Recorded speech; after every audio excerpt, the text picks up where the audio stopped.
علیہ وسلم۔ ان کے والد کا نام حضرت عبداللہ، ان کے دادا کا نام حضرت عبد المطلب، ان کے پردادا کا نام حضرت ہاشم، ان کے لقب دادا کا نام حضرت عبد مناف، ان کے والد کا نام حضرت قصی، ان کے والد کا نام حضرت کلاب، ان کے والد کا نام حضرت مرہ، ان کے والد کا نام حضرت زہرہ، ان کے والد کا نام حضرت کنانہ، ان کے والد کا نام حضرت خزیمہ، ان کے والد کا نام حضرت فہر، ان کے والد کا نام حضرت مالک، ان کے والد کا نام حضرت عدنان۔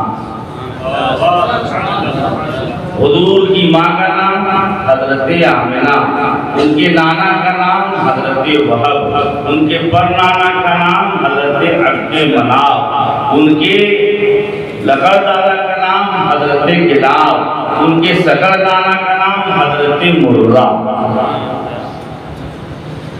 سرکار صلی اللہ علیہ وسلم کا جو خاندان تھا یہ مکہ کی زمین پر سب سے ارفع و اعلیٰ، سب سے محترم، سب سے مکرم، سب سے اعلیٰ خاندان تھا۔ حضور کے جو دادا تھے حضرت ہاشم، کہ اس زمانے میں خانہ کعبہ کو متولی تھے اور بڑے سخی، بہت مالدار اور بہت ہی عابد و زاہد۔ اس زمانے میں مکہ کی زمین پر جب خشک سالی کا موسم آیا تو حضرت ہاشم رضی اللہ تعالیٰ کو یمن جا کر کے اونٹ کا گوشت خرید کر کے لایا، سوکھی روٹیاں خرید کر کے لائے اور مکہ کی زمین پر شریف بنوا کر کے تمام حاجیوں کو اور مکہ کے جتنے لوگ رہنے والے تھے سب کی دعوتیں عام فرمائے۔ بے شک ان کی شادی 25 سال کی عمر میں حضرت سلمہ سے ہوئی۔ انہی کے صاحبزادے حضرت عبد المطلب حضور صلی اللہ علیہ وسلم کے دادا ہیں۔ یہ بڑے عابد و زاہد، ان کی پیشانی میں نبی کریم صلی اللہ علیہ وسلم کا نور چمکا کرتا تھا، وہ راستہ چلا کرتے تھے تو راستے سے ان کے جسم سے خوشبو آیا کرتی تھی۔ مصلی اور لوٹا لے کر کے جاتے اور رمضان کے مقدس مہینے میں، رمضان کی مقدس راتوں میں اللہ کی عبادت کیا کرتے تھے، اللہ کی حمد و ثنا بیان کیا کرتے تھے، اللہ تبارک و تعالیٰ کی تعریف و توصیف بیان کیا کرتے تھے۔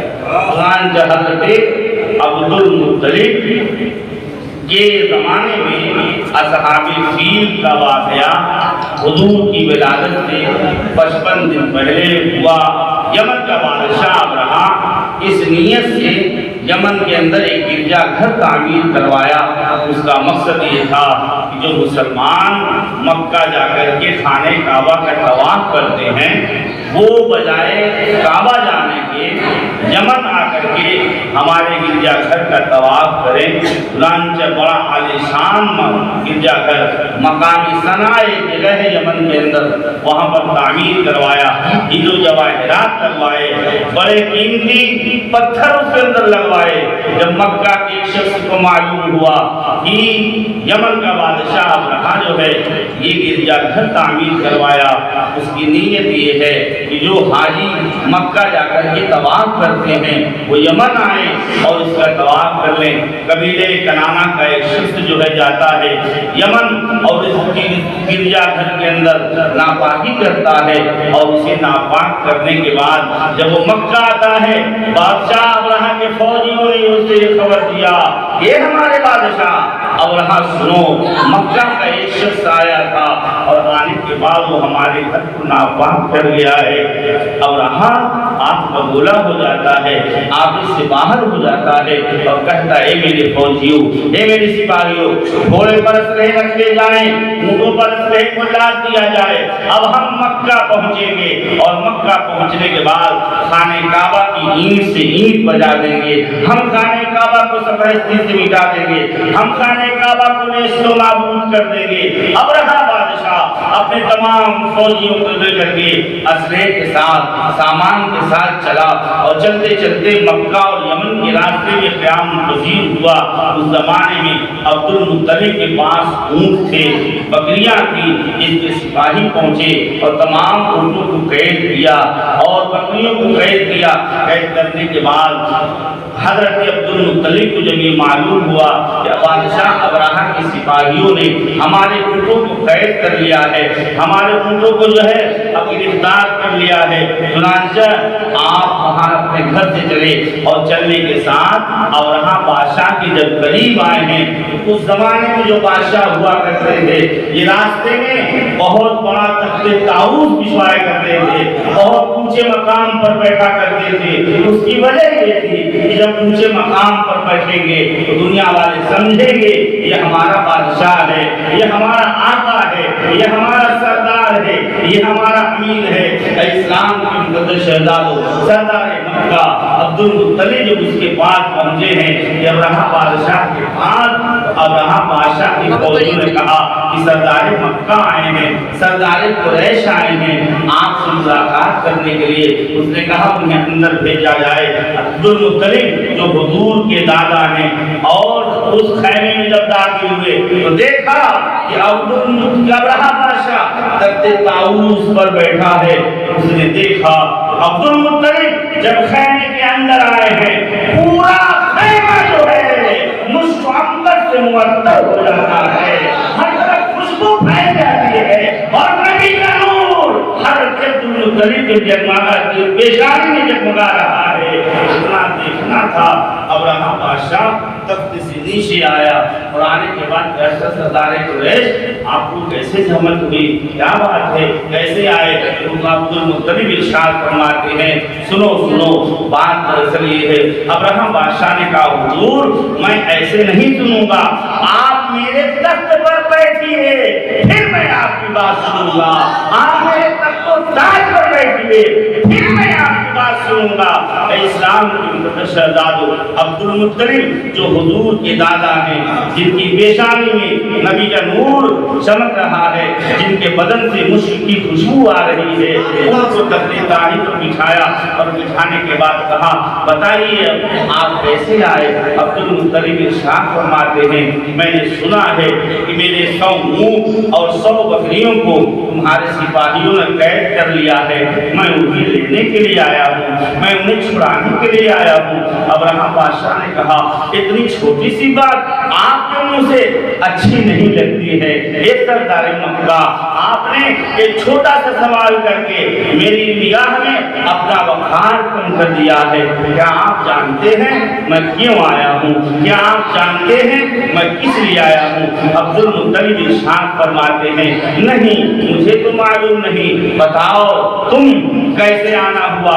ابرہہ بادشاہ نے کہا اے عبد المطلب سنیے میں اس لیے آیا ہوں جو آپ کا کعبہ ہے میں اسے گرانے کے لیے آیا ہوں، جو خانہ کعبہ ہے میں اسے صفحہ ہستی سے بٹھانے کے لیے آیا ہوں، جو خانہ کعبہ ہے میں اس کی اینٹ کے اینٹ بجانے کے لیے آیا ہوں۔ عبد المطلب ارشاد فرماتے ہیں مجھے اپنے اونٹوں سے مطلب ہے، مجھے اپنی بکریوں سے مطلب ہے، خانہ کعبہ میرا گھر نہیں وہ اللہ کا گھر ہے، اللہ خود اس کی حفاظت فرمائے گا، حفاظت فرمائے گا، اللہ خود اس کی ترجمانی فرمائے گا۔ اسلام کے مقدس شہزادوں عبد المطلب کو ابرہہ بادشاہ نے 100 اونٹ اور جو 100 بکریاں قید کیا تھا عنایت کیا، اور عنایت کرنے کے بعد کہا آپ تشریف لے جائیں۔ عبد المطلب چلتے ہیں اور چلتے چلتے اپنے مکان پہنچتے ہیں، اونٹوں کو بندھواتے ہیں، بکریوں کو بندھواتے ہیں اور تمام اپنے قبیلے والوں کو اکٹھا کرتے ہیں۔ آنکھیں نم ہے، ارشاد فرماتے ہیں اے ہمارے خاندان والوں، اے ہمارے قبیلے والوں سنو۔ ابرہہ بادشاہ مقامی مغمس میں اپنے ہاتھی محمود کے ساتھ آیا ہوا ہے، اس کے ساتھ فوج بھی ہے، اس کے ساتھ اسلحہ بھی ہے، اس کے ساتھ سپاہی بھی ہیں۔ ابرہہ بادشاہ کی یہ نیت ہے کہ وہ خانہ کعبہ کو گرا دے، خانہ کعبہ کو صفحہ ہستی سے مٹا دے، لہذا تم لوگ اپنے بچوں کو ساتھ میں لے لو، ساز و سامان اپنے ساتھ میں لے لو اور لے کر کے پہاڑوں کی ضلعوں میں پہنچ جاؤ، پہاڑوں کی چوٹیوں پر پہنچ جاؤ، اللہ کی قدرت کا نظارہ دیکھو۔ حضرت عبد المطلب جو حضور کے دادا ہیں اپنے چند لوگوں کو ساتھ لیا، خانے کعبہ پہنچے اور خانے کعبہ کا حلقہ پکڑا دروازے کا اور پکڑ کر کے رب کی بارگاہ میں عرض کرتے ہیں، اپنے ہاتھوں کو بلند کیے ہوئے عرض کرتے ہیں، اے رب ذوالجلال، خانے کعبہ تیرا گھر ہے، مسجد حرام تیرا گھر ہے، ہر انسان ہر بندہ اپنے گھر کی حفاظت کرتا ہے، اے رب ذوالجلال تو اپنے گھر کی حفاظت فرمانا، تو اپنے گھر کی مہربانی فرمانا، جو اپنے گھر کے پاس پانی فرمانا۔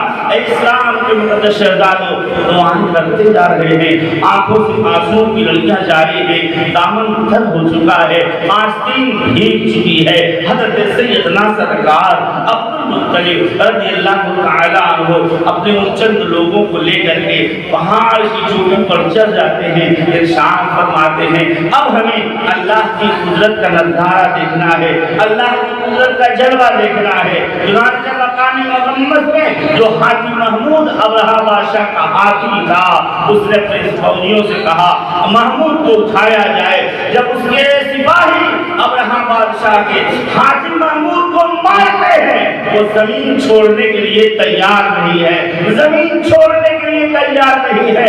ابرہہ نے اپنے فرعون لہجے میں کہا میرے فوجیوں اب خانے کعبہ پر حملہ کیا جائے، میرے سپاہیوں اب خانے کعبہ پر حملہ کیا جائے، میرے فوجیوں اب خانے کعبہ پر اسلحے سے حملہ کیا جائے۔ اتنا کہنا تھا، دنیا نے دیکھا کہ سمندر کی جانب سے تیرنے ابابیل پرندے جو ہے اپنی چونچ میں اپنے پیروں میں کنکریاں لے کر کے نمودار ہوئے، اور جب نمودار ہوئے تو جانتے ہیں کیا ہوا؟ بارش کی طرح سے انہوں نے کنکری برسانا شروع کر دیا۔ اب خدا کا حال جبار کا غضب تھا جو تیرنے ابابیل پرندوں کی شکل میں نمودار ہوا تھا۔ جب ان تیرنے ابابیل پرندوں نے کنکریاں برسانا شروع کیا ہے، ایک کنکری جس حاجی والے کے سر میں پڑتی تھی اس کے پورے بدن کو چھیدتی ہوئی باہر نکل جاتی تھی، یہاں تک کہ کوئی بھی ابرہہ کا سپاہی فوجی وہاں نہ بچ سکا، سب موت کے گھاٹ اتر گئے۔ تیرنے ابابیل پرندوں کے ذریعے سے رب ذوالجلال نے ابرہہ بادشاہ کے فوجیوں سے خانے کعبہ کی حفاظت فرمائی، خانے کعبہ کی پاسبانی فرمائی۔ رب کا ارشاد ہوا الم تر کیف فعل ربک باصحاب الفیل الم یجعل کیدہم فی تدلیل وارسل علیہم طیرا ابابیل ترمیہم بحجارۃ من سجیل فجعلہم کعصف مأکول۔ اے محبوب، کیا آپ نے نہیں دیکھا کہ ہم نے ان ہاتھی والوں کا کیا حال کر ڈالا، ان کے ارادوں کو، ان کے ناپاک ارادوں کو بدل دیا، اور ہم نے سمندروں کی جانب سے ان پر تیرنے والی پرندوں کی ٹکڑیاں بھیجی جو اپنے پیروں میں کنکریاں لے کر کے، اپنے منہ میں کنکریاں لے کر کے نمودار ہوئے، اور ہم نے ان کو چبائے ہوئے پھوسے کی طرح سے بنا دیا، ہم نے انہیں چبائے ہوئے پھوسے کی طرح سے بنا دیا۔ اے اسلام کے مقدس شہزادوں، چلا با کعبہ گرانے ابرہہ جب لے کے فوج اپنی تحفظ کی ابابیلوں کے لشکر سامنے آئے، چلا کعبہ گرانے ابرہہ جب لے کے فوج اپنی تحفظ کی ابابیلوں کے لشکر سامنے آئے۔ یہ واقعہ حضور کی ولادت سے، پیدائش سے 55 دن پہلے اصحاب فیل کا واقعہ ہوا تھا۔ سرکار صلی اللہ علیہ وسلم کا نور وہ حضرت عبد المطلب سے منتقل ہوتے ہوئے ان کے یہاں ایک بچہ پیدا ہوا جس کا نام عبداللہ رکھا گیا۔ وہ نور عبداللہ کی پیشانی میں جلوہ گر ہو رہا ہے۔ مکہ کی گلیوں سے جب عبداللہ گزرا کرتے تھے تو مکہ کی حسین عورتیں یہ کہا کرتی تھی اے عبداللہ آپ ہم سے شادی کر لیجئے، اے عبداللہ آپ ہم سے نکاح کر لیجئے۔ عبداللہ ارشاد فرماتے نہیں نہیں، میں اپنے والدین کی رضا کے بغیر، اپنے ماں آپ کے بغیر اجازت کے میں شادی نہیں کر سکتا۔ حضرت عبداللہ جو ہے یہ شکار کے بڑے شوقین تھے۔ اسی اثنا میں آپ جنگل کے اندر شکار کے لیے تشریف لے جاتے ہیں تو جانتے ہیں اس سے پہلے یہودیوں نے عبداللہ پر بارہا حملہ کیا تھا۔ اس لیے حملہ کیا تھا کہ نبی کا نور ان کی پیشانی میں چمکا کرتا تھا، نور محمدی ان کی پیشانی میں چمکا کرتا تھا۔ عبداللہ جب شکار کے لیے جنگل میں گئے تو کچھ یہودی اس کے اندر پہلے سے موجود تھے، انہوں نے عبداللہ کا چہرہ دیکھا، پیشانی دیکھی، نور مصطفیٰ چمکتا ہوا دکھائی دیا، سمجھ گئے یہودی یہی محمد رسول اللہ صلی اللہ علیہ وسلم کے والد گرامی ہیں۔ چنانچہ انہوں نے یہودیوں نے اسلحے کے ساتھ عبداللہ کو قتل کرنا چاہا اور اپنے ہتھیاروں سے مارنا چاہا۔ دیکھا ان لوگوں نے ناگہان شیر جو ہے اپنے سواروں کے ساتھ اسی جنگل میں نمودار ہوتے ہیں اور ان یہودیوں پر حملہ کرتے ہیں، پھاڑ کر کے ان سواروں نے ان یہودیوں کو کر دیا اور پھاڑنے کے بعد عبداللہ کو گھیر لیا اور کہا اے عبداللہ آپ جلدی چلیں، ہم آپ کو آپ کے مکان پہنچا دیتے ہیں، اس لیے کہ یہودی آپ کے دشمن ہیں، وہ آپ کو قتل کرنا چاہتے ہیں۔ فانوس بن کے جس کی حفاظت ہوا کرے، وہ شمع کیا ہے جسے روشن خدا کرے۔ نور مصطفیٰ کو بچانا مقصود تھا، نور محمدی کو بچانا مقصود تھا۔ اللہ پاک نے اس کی حفاظت فرمائی اور ان کو لے کر کے عبداللہ کو عبد المطلب کے مکان پر پہنچے اور پہنچنے کے بعد اس زمانے میں عبد المطلب اپنی بہو کی تلاش میں تھے، ایسی بہو ہو جو مکہ کی سرزمین پر جس کی پاکیزگی، جس کی طہارت، جس کی عصمت تمام مکہ میں مشہور ہو، وہ لڑکی تمام کردار سے عملی جامہ پہنانے کے ساتھ اخلاق حسنہ سے مزین ہو۔ چنانچہ اسی جنگل میں ایک شخص تھے جن کا نام تھا وہب بن عبد مناف، بعد میں یہ حضور کے نانا پر نانا ہوئے۔ انہوں نے جب عبداللہ کی یہ کرامت دیکھی، گھر آئے، اپنے تمام لوگوں سے یہ مشورہ کیا بتاؤ میں اپنی پیاری صاحبزادی آمنہ کا نکاح عبداللہ سے کر دوں، عبد المطلب کے صاحبزادے سے کر دوں تو کیا تم لوگ راضی ہو؟ ارشاد فرماتے تمام قبیلے والے سنو سنو، اے وہب بن عبد مناف، اگر اس وقت بلوئے زمین پر سب سے اچھا گھرانہ کسی کا ہے تو وہ ہاشم کا گھرانہ ہے، عبد المطلب کا گھرانہ ہے، عبد المطلب کا گھرانہ سب سے عرفہ والا ہے۔ چنانچہ پیغام بھیجا آپ نے اور حضرت عبد المطلب نے اسے منظور کیا اور عبداللہ کی شادی حضرت آمنہ سے ہوئی۔ وہ نور منتقل ہوتے ہوئے حضرت آمنہ کے شکم انور میں جلوگر ہوا۔ ارشاد فرماتی ہے جب پہلی رات آتی ہے اور نور مصطفیٰ صلی اللہ علیہ وسلم میرے شکم میں جلوگر ہوتا ہے، ہر طرف سے مجھے مبارکبادی کی صدائیں دی جا رہی ہیں، ہر طرف سے مجھے مبارکبادی کی صدائیں دی جا رہی ہیں اور میرا گھر اتنا روشن و منور ہو چکا تھا کہ در و دیوار چمک رہے تھے، در و دیوار روشنی میں تبدیل ہو چکے تھے۔ ارشاد فرماتی ہیں کہ جب ایک مہینہ ہوا حضرت سیدنا سرکار آدم علیہ السلام تشریف لائے۔ ارشاد فرماتے ہیں آمنہ مبارک ہو، آپ کے شکم انور میں محمد عربی کا نور آ چکا ہے۔ اے آمنہ آپ تمام جہان کی عورتوں سے سب سے افضل و اعلیٰ ہو، اس لیے کہ محمد عربی کی والدہ بننے والی ہو، آپ محمد عربی کی ماں بننے والی ہو۔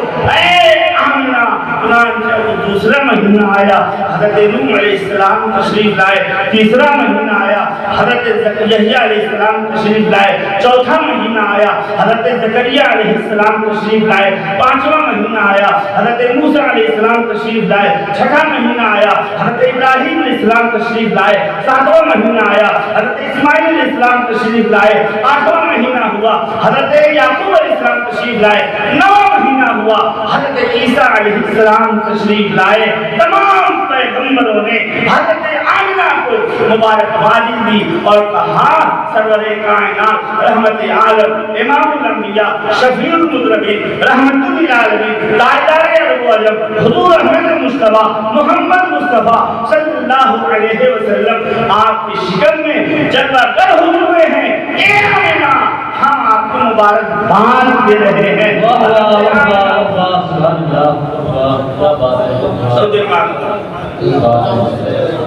ماشاءاللہ رضی اللہ عنہ مولانا محمد مالک الجود والکرم والہ وسلم صلاۃ و سلام علیہ یا رسول اللہ فرماتی ہیں جب ولادت کی رات آئی صبح صادق دوشنبہ کا دن 12 ربیع الاول 20 اپریل 571 عیسوی حضرت آدم علیہ السلام سے لے کر کے حضور صلی اللہ علیہ وسلم 76,786 مہینوں کے بعد سرور کائنات صلی اللہ علیہ وسلم اس خاندانی بیوی پر جلوہ افروز ہونے والے ہیں. ارشاد فرماتی ہے میں نے نگاہ اٹھایا دیکھا کہ حوریں جنت سے آئی ہوئی ہیں. ان میں سے ایک بولی میرا نام آسیہ ہے, دوسری بولی میرا نام مریم ہے, تیسری بولی میرا نام سارہ ہے, چوتھی بولی میرا نام ہاجرہ ہے. یہ کون ہے؟ یہ حور ملک ہے, یہ فرشتوں کا حور, یہ جنت کے حور مان ہے جو آج بارگاہ میں رسول اللہ کی ولادت ہونے والی ہے. مبارکبادی کی صدائیں دینے کے لیے آدم آنے والے ہیں, زوجات تشریف لانے والے ہیں, شہر سے جان تشریف لانے والے ہیں. فرماتی ہیں اتنے میں ایک ہیبت نام کا آواز آئی اور آنے کے بعد میں تھوڑا سا ڈری. اتنے میں نے دیکھا ایک مرد رنگ سفید رنگ کا مرد جو ہے پروں کو اڑاتے ہوئے آیا اور آنے کے بعد مجھے ڈھک لیا. میرے سینے پر جب اس نے اپنا پر رکھا وہ تمام ڈر اور خوف دور ہو جاتا ہے. اتنے میں فرشتہ سراہی لے کر کے حاضر ہوا جس کے اندر دودھ سے زیادہ میٹھا, برف سے زیادہ ٹھنڈا اور گلاب کی خوشبو سے زیادہ خوشبودار وہ دودھ لے کر کے حاضر ہوا اور کہا اے حضرت آمنہ یہ دودھ آپ کی بارگاہ میں اللہ نے آپ کے لیے بھیجا ہے, آپ کو پیاس کی شدت محسوس ہو رہی ہے. ارشاد فرماتی ہے کہ حضور نبی کریم صلی اللہ علیہ وسلم کا نور جب میرے شکم میں اجل وغیر ہوا 9 مہینے تک مجھے نہ کوئی درد ہوا نہ مجھے کوئی تکلیف ہوئی. ارشاد فرماتی ہے فرشتے نے کہا گلاس اپنے منہ کے قریب کیجیے اور دودھ کو پیجیے. میں نے ایک بار پیا ہٹا دیا. فرشتے نے کہا دوبارہ پیجیے, پھر میں نے پیا, پھر ہٹایا. دوبارہ اس نے کہا فرشتے نے پھر پیجیے. میں نے اسے پیا اور پینے کے بعد وہ فرشتہ عرض کرتا ہے اظہر یا سید المرسلین, اظہر یا خاتم النبیین, اظہر یا رسول رب العالمین. اللہ کے رسول صلی اللہ علیہ وسلم اس خاندان گیتی پر تشریف لائے ہیں اور سجدہ کرتے ہوئے تشریف لائے, حالت سجدہ میں تشریف لائے. حضرت آمنہ رضی اللہ تعالیٰ عنہا ارشاد فرماتی ہے جب سرکار اس خاندان گیتی پر آئے ہیں تو جانتے ہیں ان کی زبان پر رب حبلی امتی, رب حبلی امتی, رب حبلی امتی کی صدا بلند تھی. فرماتی ہے حضور صلی اللہ علیہ وسلم ختنہ کیے ہوئے ناپ خریدا خوشبوؤں میں بسے ہوئے اس خاندان گیتی پر تشریف لائے. حضرت بی بی صفیہ رضی اللہ تعالیٰ عنہا ارشاد فرماتی ہیں کہ میں اس وقت میں موجود تھی. میں ان کے قریب پہنچی اور حضور صلی اللہ علیہ وسلم کو اپنے آغوش میں لیا. جب ہاتھ میں اٹھایا ہے پورا ان کا نورانی بدن جیسے خوشبو دیا کرتا ہے, پورا بدن حضور کا مہکتا جا رہا تھا, پورا بدن حضور کا مہکتا جا رہا تھا. اور اتنی روشنی آمنہ کے گھر میں ہوئی تھی کہ ان کے شان کے محل میں دیکھتے. نعرہ تکبیر, نعرہ تکبیر, نعرہ رسالت, سرکار کی آمد, سرکار کی آمد, دلدار کی آمد, مختار کی آمد. نعرہ تکبیر, نعرہ رسالت. سرکار صلی اللہ علیہ وسلم ارشاد فرماتے ہیں ان کے بعد حضرت شفا رضی اللہ تعالیٰ عنہا ارشاد فرماتی ہیں کہ میں بھی اس جگہ پر موجود تھی. حضور صلی اللہ علیہ وسلم کو حضرت بی بی صفیہ رضی اللہ تعالیٰ عنہا نے چاہا کہ انہیں اٹھائیں اور اٹھا کر کے انہیں غسل دیں, انہیں نہلائیں. اور جب حضرت بی بی صفیہ رسول گرامی وفات صلی اللہ علیہ وسلم کو نہلانے کے لیے آگے بڑھتی ہیں, ہاتھ میں نے آواز دیا, آواز آئی اے بی بی صفیہ میں نے اپنے نبی کو